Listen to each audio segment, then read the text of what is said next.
are not members of PTI filed it's under no provision of the ये आप हमें आपने कहा we are not members of PTI. yes.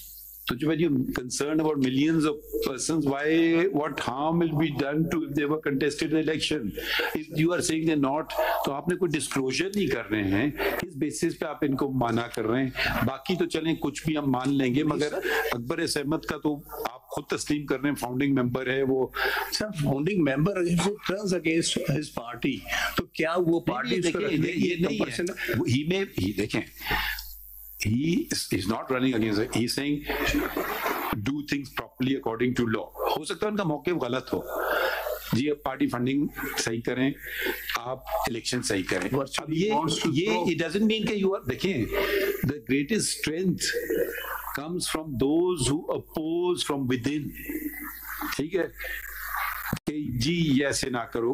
और America में भी तो some of the greatest judgments were initially in minority and later on became the majority because they maybe had greater foresight, saw what should have been, and they had greater vision, but they were in a minority. But subsequently, with a lapse of time, they became in a majority. So ये किधर से आप इनको कह रहे हैं member नहीं है? आपने कह दिया काफी है. मैं आपको नहीं कैसे आप कह रहे हैं मेंबर? दो मिसालें दें, क्योंकि आपने खुद देखी तस्लीम किया है फाउंडिंग मेंबर है, फिर किधर से चला गया ये? नहीं, at some point in time he come a founding member can have differences with his party and leave the party. That's called democracy. परसों ही एक इंसिडेंट हुआ है. नहीं परसों की बात नहीं कर रहे, केस की बात. नहीं आप इसका जवाब दे देना. आपने किस बेसिस पे तयन किया है कि ये मेंबर नहीं है आपके? इसके ऊपर पार्टी का मौकिफ आया है कि he was given show cause notice. दिखा देना वो show cause notice. सर वो तो लगाया हुआ है. नहीं लगाया. in any case. नहीं in any case नहीं दिखाई है हमें. देखिए आप, हम सवाल पूछते हैं, आप कहते हैं नैनी केस. देखिए 205 में लिखा हुआ है कि आप किसी मेंबर को निकाले तो तरीकेकार भी दिया हुआ है. आप बेशक हम ये नहीं कह रहे कि उसको आप रखें, वो फॉलो किया होगा ना, वो दिखा देते ये देखिए आपने इसको निकाल दिया, खत्म. वो तो आपके सामने चैलेंज नहीं हुआ ना मामला के आया. देखिए एक आदमी और लीगली नो, आपने प्ली ले ली ना, आपने कहा ये मेरा मेंबर नहीं है. वंस यू एडमिट मेरा मेंबर है और फिर क्या मेरा मेंबर नहीं है, बर्डन इज ऑन यू. चलिए तो इस पे तो कोई दो राय नहीं होगी ना. Challenge not us. Yes, the party will defend, but let him challenge that. There is no court proceedings under which or any other law under which he has challenged that. So why this is a matter within the party? मैं सिर्फ कल आपकी बात का जवाब दे रहा था कि there is a founding member of this party which has publicly joined MQM only 3 days back. So does he remain being he has been consistently for 27 years member of this party. So any person can नहीं हो सकता है कल आप join against his party. नहीं आप ये तो फिर आपने एक प्रूफ दे दिया ना. अब बाबर एस अहमद साहब के लिए भी प्रूफ दे दें कि उन्होंने फलां पार्टी ज्वाइन कर ली, बात खत्म. अब ये आपके देखिए मेराज मोहम्मद खान साहब तो शायद is passed away, Abdul Hafeez Khan साहब हैं पार्टी में, छोड़ गए थे. मैं मेराज मोहम्मद खान साहब की ही एग्जांपल देने वाला था. He was a founding member of PPP, but he had differences in 1970. तो आपकी पार्टी में आ गए. He left. आपकी पार्टी में आ गए ना, तो ये नाम आपने लिखे हुए ना. अब ये फौजिया कसूरी साहिबा है या चली गई हैं? तो देखिए जिनके नाम फाउंडिंग डॉक्यूमेंट में कम से कम आप उनको तो आप इग्नोर नहीं कर सकते ना. क्यों एक इस वक्त मामला पार्टीज की इंटरनल वर्किंग का नहीं है. इस वक्त तो ये है कि आया पार्टी को पार्टी सिंबल मिलना चाहिए कि नहीं मिलना चाहिए. तो चलिए ये बात आगे बढ़ाए ना, ये बात बार मेरी गुजारिश ये है कि डिनाइंग पार्टी सिंबल. आगे खान साहब भी वर्ड दिस ना, सिंबल वाली बात, वो सिंबल वाली हमने बात सुन ली. अब हमने आपसे एक सवाल पूछा तो आप उसको कहते हैं चलिए उसको छोड़ें. 205 सेक्शन 205 है, फिर उसको भी डिक्लेयर कर दें अनकॉन्स्टिट्यूशनल इलेक्शन एक्ट का कि अगर आप मेंबर को निकालना चाहे खुशी से निकालिए, आप कब मना कर रहे हैं? अगर एक तरीकेकार है निकाल लीजिए. उसके तहत सस्पेंशन और एक्सपल्शन ऑफ अ मेंबर 205 में लिखा हुआ है. क्या हम इसको भी इग्नोर करें? आप कहते हैं चलें जी छोड़ें उसको. क्यों छोड़े हम भाई? वो हमारे सामने खड़े हुए हैं ना, यही तो मसला है. अगर वो नहीं आते, अगर सिर्फ इलेक्शन कमीशन आता तो फिर हम छोड़ देते इस बात को. सर गुजारिश ये है कि अगर यहाँ एग्रीवेंस सेक्शन 205 का है, then he would have been a petitioner that he has been expelled. दिखाइए ना, मैंने ये एक्सपेल किया हुआ वो है। तो क्वेश्चन जनाब के सामने है ही नहीं है, क्योंकि आपने पिटिशन में कह दिया कि मेरा मेंबर नहीं है ना, तो आपके कहने से बस काफी है, काफी है। पार्टी से नहीं, अगर इसमें इनका डिफरेंस है तो पार्टी को सू करते and would have challenge that termination. मेरा कोई डिफरेंस नहीं है, मैं तो पार्टी में काम करना चाहता हूँ।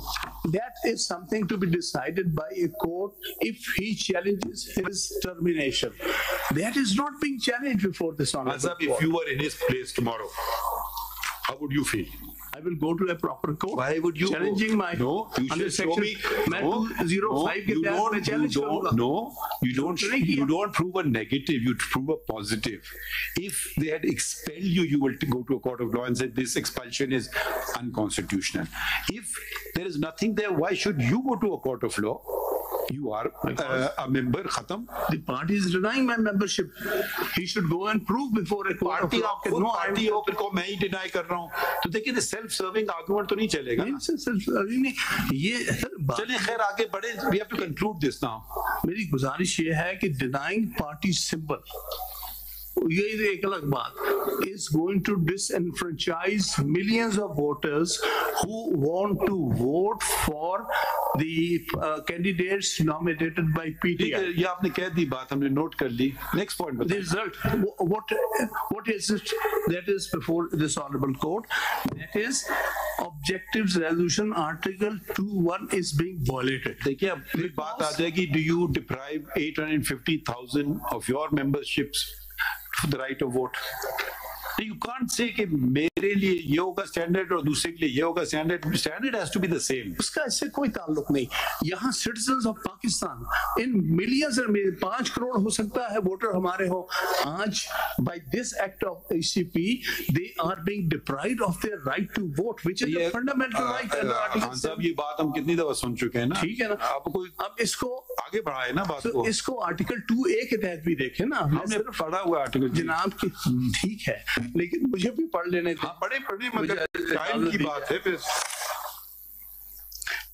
2A, the principles and provisions set out in the objectives resolution produced in the annex as hereby substantive part of the constitution and shall have effect accordingly. अब इसको annex पढ़ेंगे तो उसमें जो पहली चीज दी गई है वो chosen representative की बात की गई है।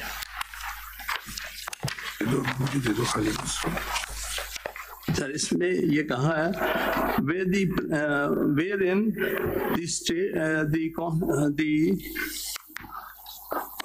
wherein state shall exercise its powers and authority through the chosen representatives of the people.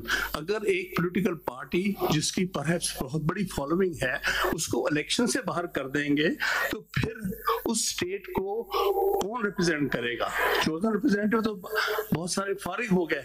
नतीजा क्या है ऐसे election का जिसमें एक popular party with following is deprived of contesting the election, participating in the election. It virtually deprives deprives millions of vote of their follower. Even ये बात million वाली बात हो गई ना, आगे बढ़ते हैं ना। अब ये हमने noted it many times. It's against the principle of chosen representative. अब आखिरी बात मैं कहूँ, sir, this is a fundamental principle of constitutional jurisprudence, that the constitution is equally a legal and a political document.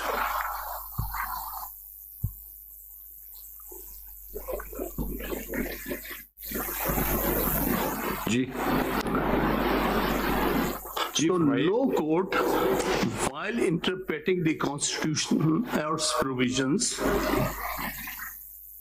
can ignore the political consequences of its decision. Court or quasi-judicial authority